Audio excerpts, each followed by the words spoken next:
behind financial power is religion.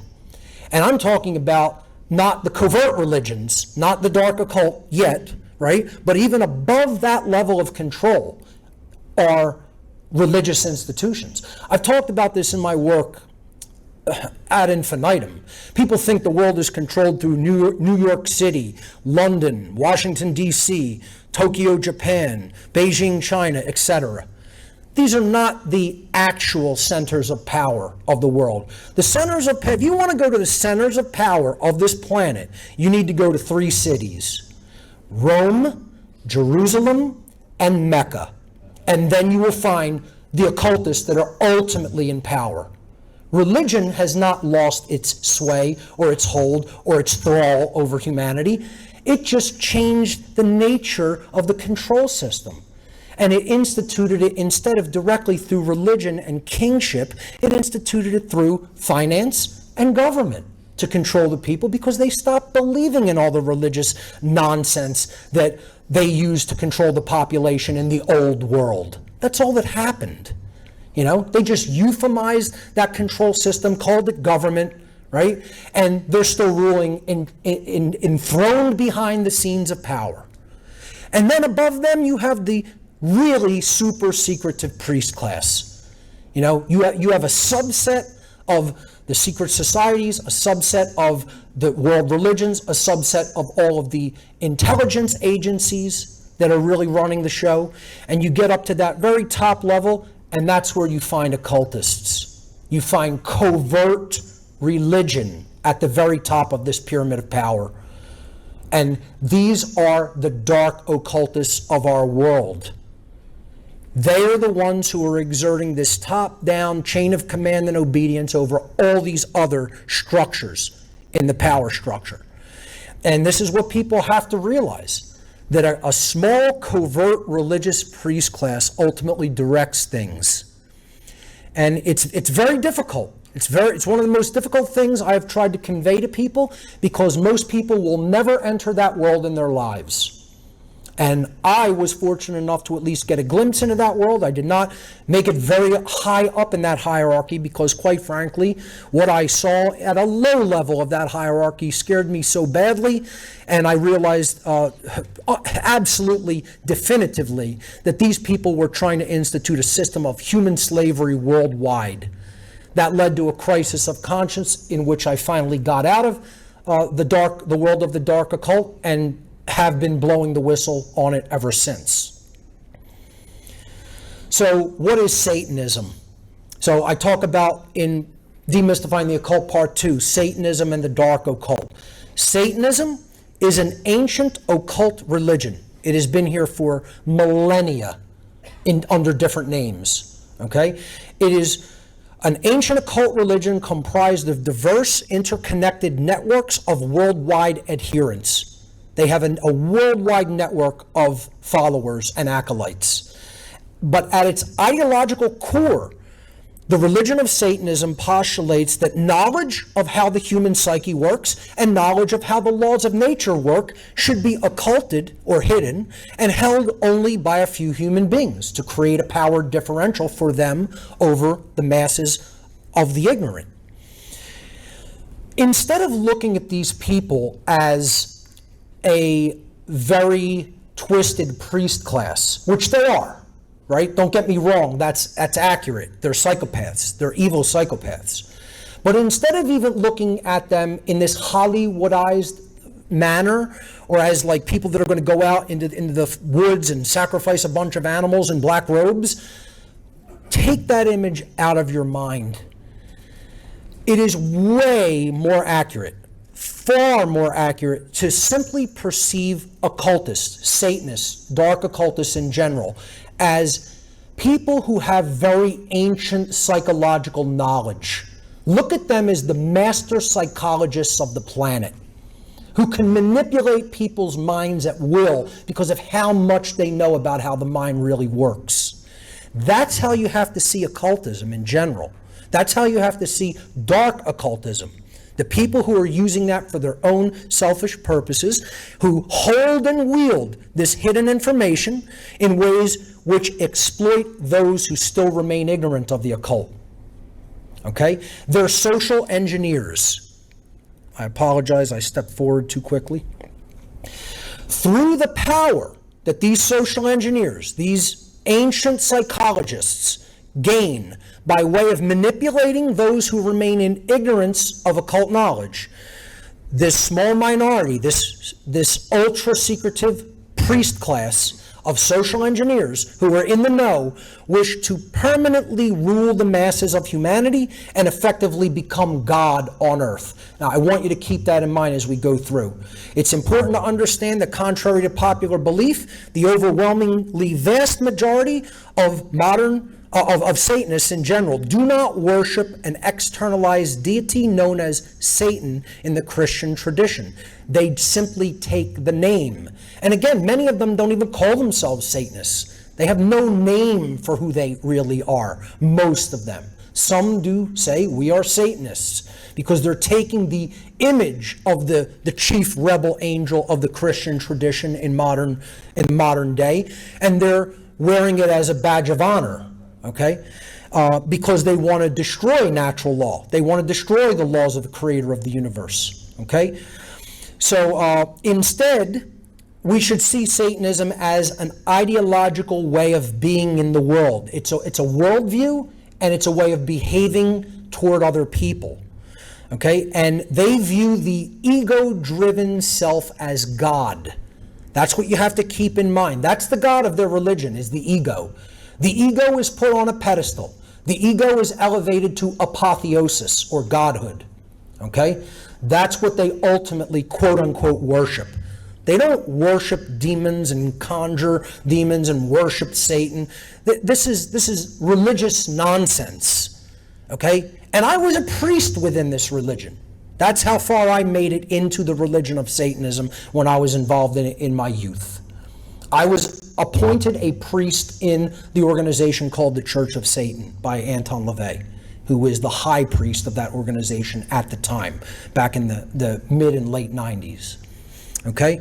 So I'm telling you this from a perspective of direct experience within this religion.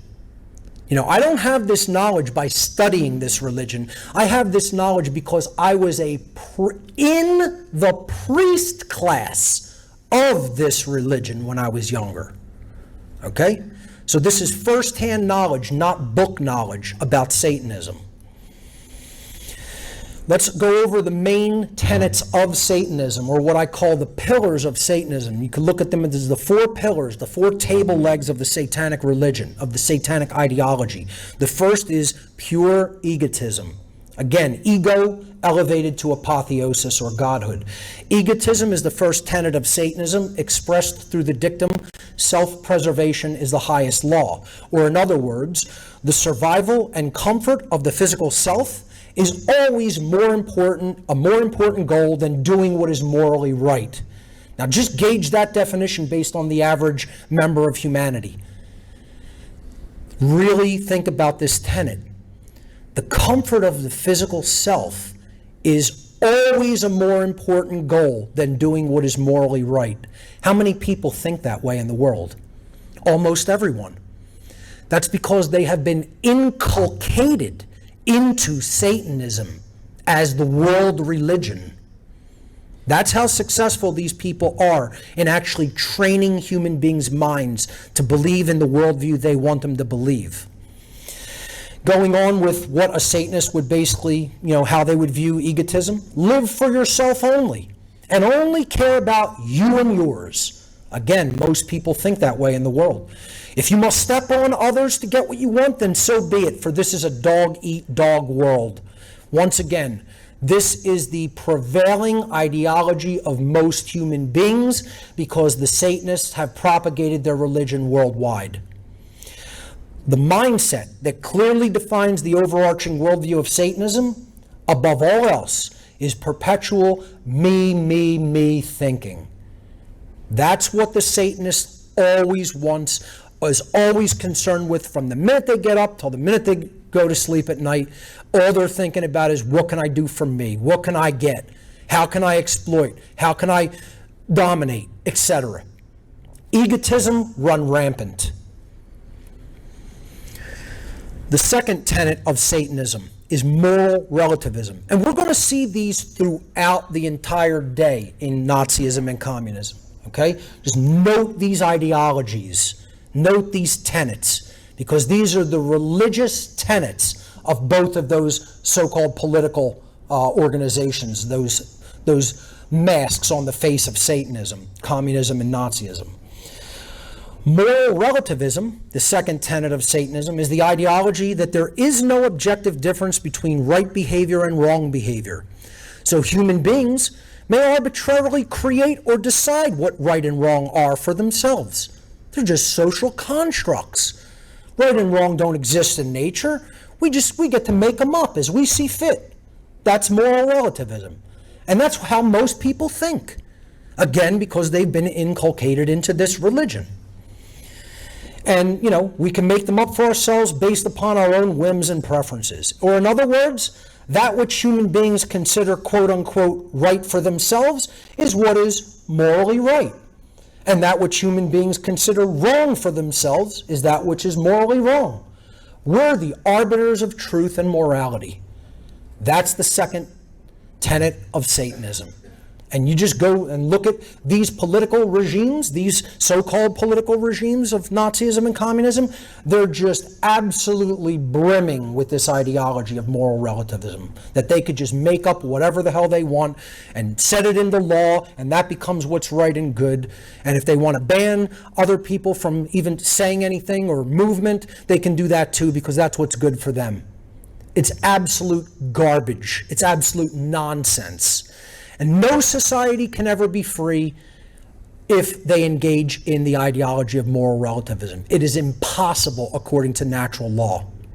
The third tenet of the satanic religion is social Darwinism.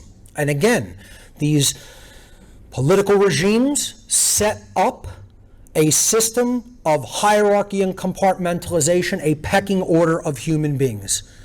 They love to do that because they're absolutely obsessed with control. They have the control disease. It's a spiritual illness. And social Darwinism is a gigantic part of it. So what is social Darwinism? It is the extension of the theory of Darwinism, Darwinian macrobiological evolution, into the human social domain. The proponents of Darwinian macrobiological evolution postulate the notion of the survival of the fittest animals, meaning that the animals who are the most dominant and vicious will eventually come to rule their social strata and their environment.